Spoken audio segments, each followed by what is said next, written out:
If you're enjoying these stories, you can support us on Patreon. There are several unique stories over there that I haven't uploaded to YouTube. Please consider supporting me on Patreon if you can. Now, let's get into the story. The Case of Colonel Warburton's Madness. Of all the singular cases which it has been my privilege to record during my long association with Mr. Sherlock Holmes, I can recall none more bizarre in its inception, nor more grotesque in its details, than the affair which I have chronicled in my private notes under the heading of Colonel Warburton's Madness. I have, upon a previous occasion, made a passing allusion to it when describing the circumstances which led us to the copper beaches of Hampshire. But the complete narrative has until now remained locked within my dispatch box.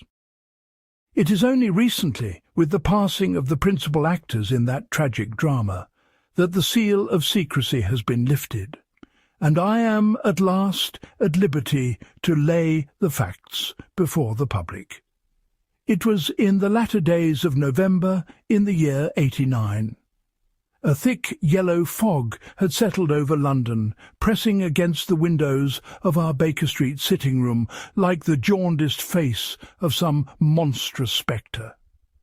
The gas lamps in the street below cast a sickly, localized glare, illuminating nothing but the swirling eddies of the miasma.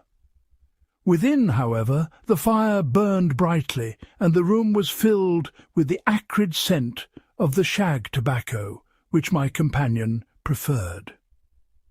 Holmes had spent the better part of the morning engaged in a chemical experiment of a particularly malodorous nature, involving the heating of various distillates in a retort.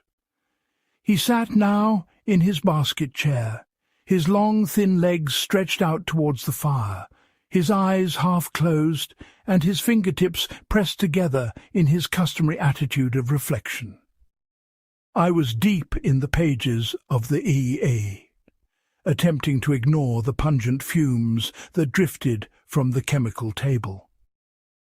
"You will find it an excellent treatise, Watson," Holmes remarked suddenly, without opening his eyes, "though I confess I find Dr. Sanderson's views on the pathology of the spleen to be somewhat derivative." I started and let the journal drop to my knee. "Good heavens, Holmes!" I exclaimed. "This is too much." I was reading in utter silence. "How could you possibly know what article engaged my attention?" Holmes chuckled, a dry, silent heaving of the shoulders. "My dear fellow, you are as transparent as the glass of my retort. You have been reading for the past 20 minutes. For the first 15, your breathing was steady, and you turned the pages with the rhythmic regularity of a man engaged in mild interest. However, 5 minutes ago you paused. You shifted your weight in your chair. You reached for your pencil and made a small mark in the margin. I know from my own perusal of this week's issue that Dr. Sanderson's highly controversial paper on the spleen occupies the middle pages. Your sudden, intense concentration, followed by an indignant exhalation of breath, told me that as a military surgeon you vehemently disagreed with his conclusions. "You are perfectly correct," I admitted, laughing. "Sanderson makes assertions regarding tropical fevers that contradict my own experiences in Afghanistan. Still, your deductions are, as always, uncannily accurate. Elementary observation, Watson. The world is full of obvious things which nobody by any chance ever observes. Take, for example, the gentleman who is currently hesitating upon our doorstep. Hesitating? I heard no footstep. The fog deadens the sound, but the heavy scrape of a boot upon the scraper was quite audible. Ah, there is the bell.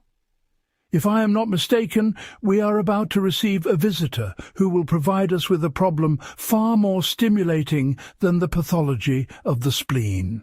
A moment later, Mrs. Hudson opened the door to admit a man of striking appearance. He was tall and heavily built, with a florid complexion and a pair of anxious bloodshot eyes that darted nervously about the room. He wore a heavy ulster and a top hat, which he clutched in his large, gloved hands, as though it were a talisman. His age I judged to be somewhere in the late 50s, though the deep lines etched into his forehead and the whiteness of his hair suggested a man who had borne a considerable weight of care. "Mr. Sherlock Holmes?" he asked, his voice trembling slightly. "I am he," my friend replied, rising and waving a languid hand towards an armchair. "And this is my friend and colleague, Dr. Watson, before whom you may speak as freely as before myself. Pray take a seat, Dr. Harding." Our visitor started violently. "How do you know my name, sir? I have sent no card, and I am a stranger to London." Holmes smiled. "The initials H.H. are stamped upon the leather of your medical bag, which you have left upon the hall table. Your boots, though polished, bear the specific reddish clay found only in the vicinity of Berkshire. The fact that you possess a medical bag, coupled with the faint odour of iodoform which clings to your person, proclaims your profession. As for your name, Dr. Horace Harding of Berkshire recently published a paper in the On the Nervous Afflictions of Veterans, a subject which I have reason to believe is closely connected to your presence here today." Dr. Harding sank into the armchair, a look of profound astonishment upon his face. "You are a magician, Mr. Holmes. You have hit the nail squarely upon the head. It is indeed a nervous affliction of a veteran that brings me to you, though I fear affliction is too mild a word. I have come to consult you regarding my patient and old friend, Colonel Arthur Warburton. Mr. Holmes, I fear for his sanity, and perhaps for his life." Holmes rubbed his hands together, his eyes gleaming with the sharp, predatory interest of a hound that has caught the scent. "Pray continue, Dr. Harding. Colonel Warburton is, I presume, the same Colonel Warburton who served with distinction in the Madras Native Infantry?" "The very same. He retired some 5 years ago, covered in honours, and purchased Highfield House, a sprawling, gloomy estate in Berkshire. He is a bachelor, living alone but for his servants and his niece, Miss Clara Warburton, who acts as his hostess. The Colonel has always been a man of iron nerve, a true soldier of the old school. But now—" Dr. Harding paused, passing a hand over his brow.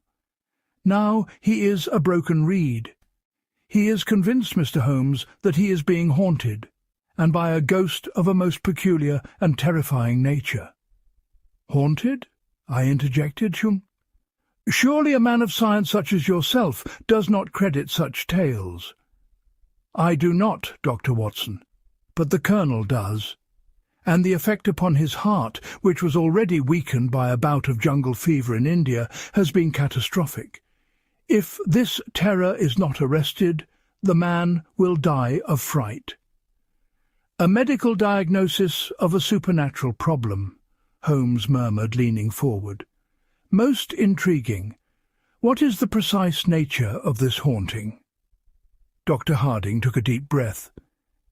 "In the main hall of Highfield House there stands an antique suit of armour. It is a formidable relic, supposedly dating back to the Wars of the Roses. It is fashioned of black iron, standing over 6 feet in height, with a fully closed visor and articulated gauntlets. The Colonel purchased it in a lot with the house, as it had belonged to the previous owners for generations, For 5 years it has stood harmlessly upon its oaken plinth. And now? Now, Harding said, his voice dropping to a harsh whisper, it walks. I could not suppress an exclamation of disbelief, but Holmes merely rested his chin upon his hands, his face utterly impassive. It walks, you say? At what hours? Only at night, between the hours of midnight and 2 in the morning. It began 3 weeks ago. The Colonel was sitting late in his study, which opens onto the gallery above the main hall. He heard a sound, a heavy metallic clanking, rhythmic and slow. He opened his door and looked down into the darkness of the hall. He swears, Mr. Holmes, by all that is holy, that he saw the black armour striding down the corridor. He saw the moonlight strike its iron helm. He heard the scrape of its metal sabatons upon the flagstones. Did he investigate? He is a brave man. He seized his service revolver and rushed down the stairs. But when he reached the hall, the armour was back upon its plinth, motionless. He thought he had suffered a hallucination. But 3 nights later, it happened again. This time the armour had advanced halfway up the grand staircase before it retreated. The Colonel fired 2 shots at it, but the bullets simply ricocheted off the breastplate. He fainted from the shock, and the servants found him the next morning, cold and unresponsive. It was then that they sent for me. "And you yourself have seen this phenomenon?" asked Holmes. "I have not. I have kept watch twice, but on those nights nothing occurred. Yet the Colonel's terror is palpable. He refuses to sleep. He has barricaded his bedroom door. He has taken to drinking heavily, and his heart is failing. Miss Clara is beside herself with worry." Holmes closed his eyes, his fingers steepled once more. "Let us consider the household. You say he lives with his niece and servants. Who are these servants?" "An old butler, Ames, who has been with the Colonel since his return from India. A cook, Mrs. Gable, and 2 housemaids. There is also a groundsman who lives in a cottage on the estate." "Has anyone else seen the walking armour?" "The maids claim to have heard the clanking, but they are terrified and refuse to leave their rooms after dark. Ames is quite deaf and hears nothing." "Are there any recent additions to the household? Any new installations or changes to the house?" Dr. Harding thought for a moment. "None to the staff. But the house itself has undergone significant renovations. The Colonel, though attached to antiquity, suffers greatly from the damp English winters. 2 months ago he engaged a firm of London engineers to install a modern American steam heating system. High-pressure steam is piped from a boiler in the cellar to radiators placed throughout the house." Holmes's eyes snapped open, blazing with a sudden intense light. "Steam, you say? High-pressure steam heating?" "Yes, Mr. Holmes. It is quite a marvel of modern comfort, though it does produce a rather incessant hissing sound in the walls." "Singular," Holmes whispered. "Very singular indeed. Tell me, Dr. Harding, does Colonel Warburton possess any enemies? A man of his military background must have crossed paths with some unsavoury characters." The physician's face darkened. "There is one, a matter which the Colonel rarely speaks of, but which Miss Clara confided in me. In India, the Colonel's aide-de-camp was a young subaltern named Silas Vane. Vane was a brilliant but utterly unprincipled young man. He was caught embezzling regimental funds to pay off colossal gambling debts, and worse, he was suspected of selling military intelligence to local insurgents in the Punjab. Colonel Warburton discovered his treachery and brought him up on charges. Vane was court-martialed, cashiered from the army in disgrace, and sentenced to a term in a military prison. He swore a terrible revenge upon the colonel in front of the entire tribunal. And where is Silas Vane now?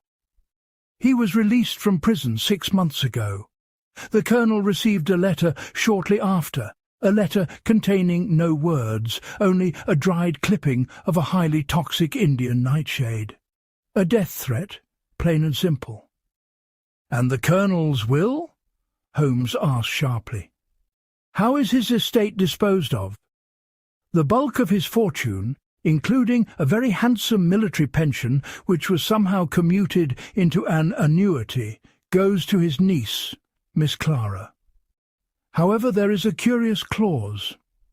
Should Colonel Warburton die while of unsound mind, a matter of family history, as his father died in Bedlam, the annuity is entrusted to the control of a legal conservator appointed years ago, a man named Mr. Josiah Vane." "Josiah Vane? Any relation to the disgraced subaltern?" "His elder brother, a solicitor in London." Holmes sprang to his feet, his lethargy entirely vanished. The game was afoot, and the transformation in my friend was electric. "Excellent, Dr. Harding. The pieces are falling into place with remarkable precision. A disgraced soldier, a threat of revenge, an heir apparent thwarted by a clause of insanity, and an ancient suit of armour that walks the halls of a newly steam-heated mansion. Watson, if you can tear yourself away from the pathology of the spleen, I suggest you pack your revolver. We have a train to catch at Paddington." The journey to Reading was an exercise in Holmes's peculiar methodology. While I gazed out the window at the bleak, rain-swept countryside, my companion sat with a small notebook, drawing intricate diagrams of pipes, valves, and what appeared to be clockwork gears. He did not speak for the first hour, his brow furrowed in deep concentration. "You see, Watson," he said at last, tapping his pencil against the paper, "the supernatural explanation must always be the very last resort of the logician. If a ghost wishes to haunt a house, why inhabit a heavy, cumbersome suit of iron? Why not simply rattle chains or moan in the wainscoting? No, the physical movement of a 6-foot iron suit requires energy. It requires force." "But the colonel shot at it," I argued. "It was empty." "Empty of a human being, perhaps, but not empty of mechanics. The ancient Greeks, Watson, were masters of pneumatics. Hero of Alexandria designed temple doors that opened automatically by means of steam pressure from a hidden fire. If a Greek in the 1st century could perform such a feat, what could a disgraced British subaltern with a brilliant, unprincipled mind and a background in military engineering accomplish in the 19th? "You believe Vane is behind this?" "I would stake my professional reputation upon it. He wishes to destroy the colonel. Murder, however, carries the risk of the gallows. But if he can drive the old man to madness, to a fatal heart attack induced by terror, well, he achieves his revenge, and his brother seizes control of the Warburton fortune. It is a diabolical scheme, Watson, blending ancient superstition with modern engineering. We were met at Reading Station by a sombre carriage that conveyed us through the darkening country lanes to Highfield House. The estate was exactly as Harding had described. A vast, imposing edifice of blackened stone, surrounded by towering leafless oaks that clawed at the grey sky. The house seemed to crouch in the landscape, a brooding beast harbouring dark secrets. Upon our arrival, we were ushered into a gloomy drawing-room where we were received by Miss Clara Warburton. She was a pale, striking young woman whose beauty was heavily marred by anxiety and sleeplessness. "Oh, Mr. Holmes, thank God you have come," she cried, wringing her hands. "My uncle is worse today. He is speaking to people who are not there, reliving his days in Peshawar. The haunting has broken his mind." "Take courage, Miss Warburton," Holmes said gently. "Dr. Watson and I are accustomed to laying ghosts. I should like to see the Colonel at once, and then I must examine the hall." We were led upstairs to a heavily barred door. Miss Clara knocked, and after a moment of shuffling, the door was unlocked by an elderly, trembling manservant, Ames, the butler. The room within was stiflingly hot, the windows tightly shuttered despite the daylight outside. Huddled in an armchair near a roaring fire was Colonel Warburton. He was a shadow of the military man he must have been. His skin was the colour of parchment, his eyes wide and vacant, and his thin hands clutched convulsively at the armrests. "They are coming, Vane," he muttered, his gaze fixed on empty air. "The sepoys are at the gates. Bar the doors. No, it is the Black Prince. He walks. The Iron Man is coming for my soul." "Pulse rapid and irregular," I whispered to Holmes after laying a hand upon the old man's wrist. "He is in the throes of a severe nervous collapse. Another shock could indeed be fatal." Holmes examined the room carefully, noting a thick brass pipe that ran along the skirting board, emitting a faint rhythmic. He reached out and touched it. "Your new heating system, Miss Warburton?" "Yes," she replied wearily. "Uncle insisted upon it. The pipes run through the floors and walls, connecting to radiators in every room. It makes a dreadful noise, but it warms the house." "Dreadful noise indeed," Holmes murmured, his eyes gleaming. "Now, I pray you, take me to the armour." The main hall of Highfield House was a cavernous space, panelled in dark oak and shadowed by a gallery that ran around the upper level. At the far end, positioned between two towering stained-glass windows, stood the Black Prince's armour. It was a terrifying object, even in the dim afternoon light. Blackened iron, scarred by ancient battles, arranged in a posture of menacing readiness. The gauntlets rested upon the hilt of a massive broadsword. Holmes approached the suit with the reverence of a connoisseur. He produced his magnifying lens and spent a full 10 minutes examining every inch of the metal. He crawled upon the floor, inspecting the heavy oaken plinth upon which the armour stood. I watched as he took a small penknife and scraped at the wood near the heel of the iron boot. "Smell this, Watson," he commanded, offering me the blade. I sniffed. "Oil, fresh machine oil." "Exactly. And look here."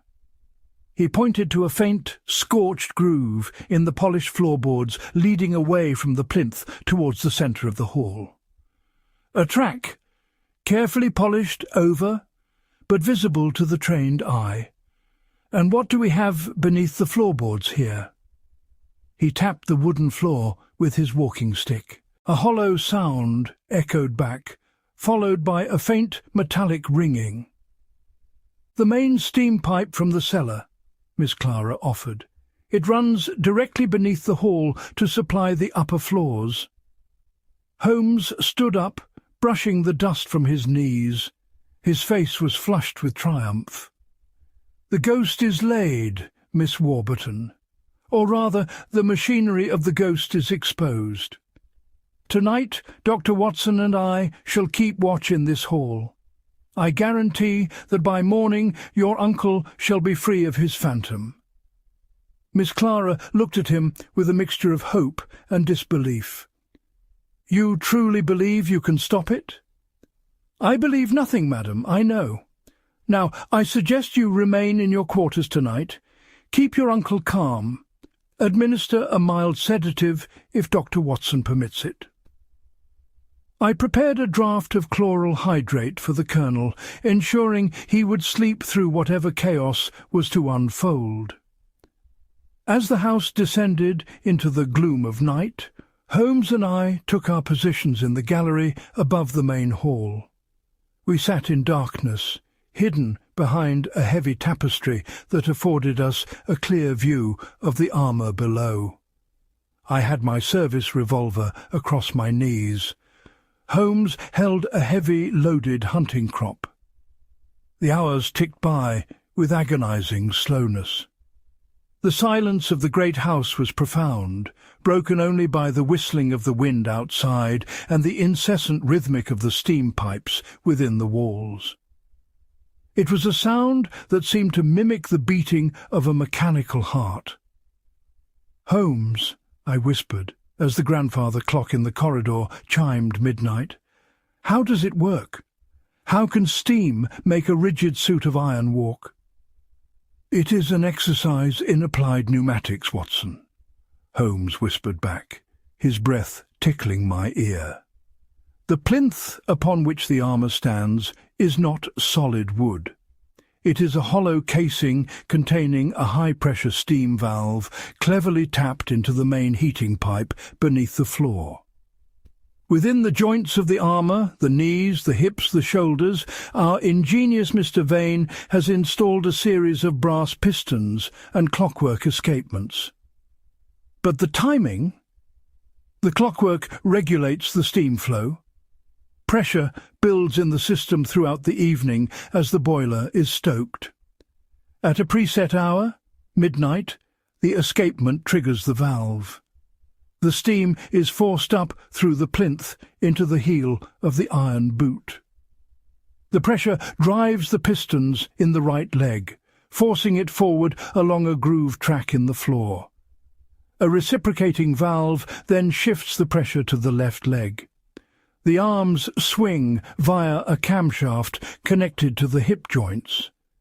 It is a grotesque, hissing automaton designed to march 10 paces into the hall, and then, as the steam vents and the pressure drops, a coiled spring retracts the mechanism, pulling it back to the plinth. "It is diabolical." I shuddered. "It is brilliant, but it requires maintenance. The fresh oil, Watson. An automaton of such complexity, subjected to high-pressure steam, would rust and seize within days without constant lubrication. Someone in this house, or someone with access to it, must be tending to the machine." Before I could reply, a sudden sharp sound cut through the silence. It was not the wind. It was a distinct metallic coming from the direction of the armour. We peered over the edge of the gallery. A shaft of pale moonlight pierced the stained glass, illuminating the black iron suit. As we watched, a jet of white vapour suddenly hissed from the joints of the greaves. The heavy iron right leg jerked upward, the metal scraping against the wood, and slammed down 1 pace forward. Another hiss of steam, louder this time. The left leg swung forward, the heavy iron sabaton striking the floor with a terrifying rhythmic finality. The massive iron arms began to swing in a jerky, unnatural rhythm. The visor of the helm remained shut, but the entire suit seemed animated by a furious, mechanical life. It advanced down the hall, a phantom of war, surrounded by a halo of swirling white steam. The sound was deafening in the enclosed space. The screech of metal on metal, the violent hiss of escaping pressure, the booming footfalls. I could easily see how an elderly man with a weak heart, suddenly confronted by this nightmare in the dead of night, would be driven to the brink of insanity. It reached the centre of the hall and stopped. A great plume of steam vented from the back of the breastplate. Slowly, unnaturally, the iron suit began to slide backward along the hidden track, drawn by the unseen spring. "Now, Watson!" Holmes roared, throwing aside the tapestry. We bounded down the stairs, our boots clattering loudly on the wood. Holmes dashed toward the retreating armour, his hunting crop raised. He did not strike the iron, but rather brought the heavy brass handle of the crop smashing down onto the oaken plinth just as the armour settled back into place. There was a sharp crack of splintering wood, followed by a violent roar of escaping high-pressure steam. "The valve is broken!" Holmes shouted over the deafening hiss.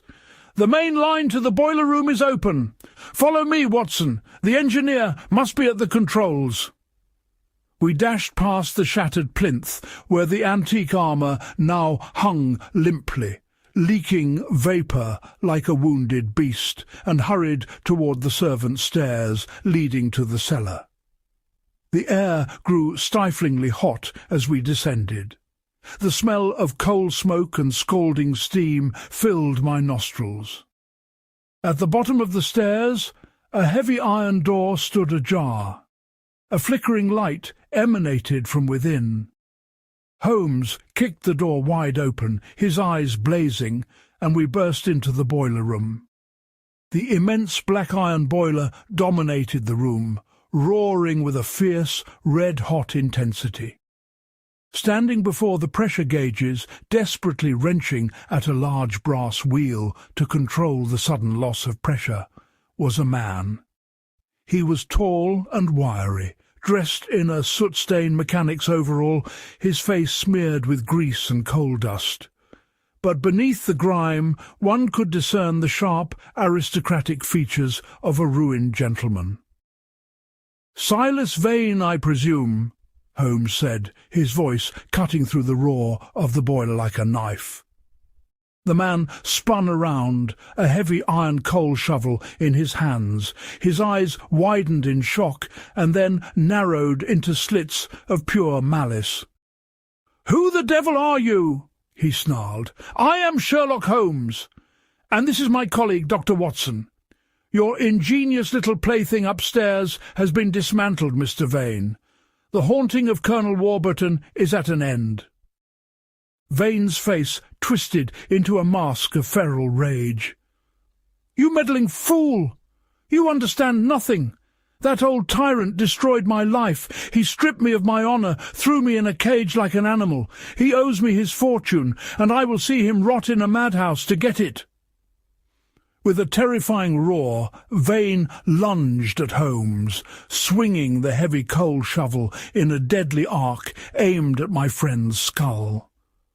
Holmes, with the agility of a panther, ducked beneath the blow, the heavy iron whistling through the space where his head had been an instant before. Vane, carried by his own momentum, stumbled forward. I raised my revolver. "Stand down, sir, or I shall fire." But Vane was beyond reason. He recovered his balance and lunged again, this time thrusting the spade forward like a bayonet. Holmes sidestepped the thrust, brought his heavy hunting crop down fiercely upon Vane's wrist, and grabbed him by the collar of his overall. With a practised twist of judo, he hurled the disgraced soldier over his hip. Vane crashed heavily onto the hard stone floor, his head striking the brickwork of the coal bin. He groaned once and lay still. "An excellent climax to a most singular problem," Holmes panted, straightening his cuffs and adjusting his collar. "I suggest we bind him with the cord from these coal sacks, Watson. Dr. Harding and the local constabulary will be most interested in taking possession of him." It was a week later, back in the familiar fog-bound comfort of our Baker Street sitting room, that Holmes and I reviewed the final details of the case over a late breakfast. The morning papers carried the story of the arrest of Silas Vane and his brother Josiah, who had been found entirely complicit in the conspiracy to defraud the Warburton estate. It was, upon the whole, a triumph of mechanical ingenuity over human frailty, Holmes remarked, buttering a piece of toast. Vane's knowledge of military engineering, acquired during his training at Woolwich before his posting to India, served him well. He infiltrated the house by seducing one of the housemaids, convincing her to leave the cellar door unlocked for him at night. He installed his clockwork mechanism over the course of 3 weeks, while the new heating system was being fitted, disguising his work as part of the legitimate plumbing. But how did he manage to control it so precisely? I asked, pouring the tea. A simple system of mechanical relays. He stoked the boiler to maximum pressure at midnight. The clockwork escapement, which he wound every few days during his nocturnal visits, opened the valve precisely when the pressure was greatest. The sheer force of the steam drove the pistons, overcoming the immense weight of the iron suit. Once the sequence was complete, he simply bled the pressure from the boiler room, and the spring retracted the armour. He played upon the Colonel's guilt and superstitious fears to absolute perfection. And the Colonel? I received a telegram from Dr. Harding this morning, Holmes replied, tossing a yellow slip of paper across the table. With the knowledge that his tormentor was flesh and blood and not a phantom of his past sins, the Colonel's mind has completely cleared. His heart, while still weak, is stabilized. He has altered his will to remove Josiah Vane entirely, securing the fortune for Miss Clara. "A brilliant piece of work, Holmes," I said, raising my teacup. "You have saved a man's life and his reason." Holmes leaned back in his chair, lighting his cherrywood pipe and sending a thick plume of blue smoke towards the ceiling. It was an interesting study in the application of modern technology to ancient terrors, Watson, but it leaves me with a profound sense of the human mind is capable of such immense diabolical creativity. How tragic that men like Silas Vane choose to direct their intellect toward destruction rather than the elevation of their fellow man. But come, I see by the scrape of boots on the stairs that Mrs. Hudson is bringing up a new client. Let us hope that London can offer us a problem that does not require the dismantling of medieval haberdashery. Thank you for watching. Before you go, don't forget to check out our Patreon.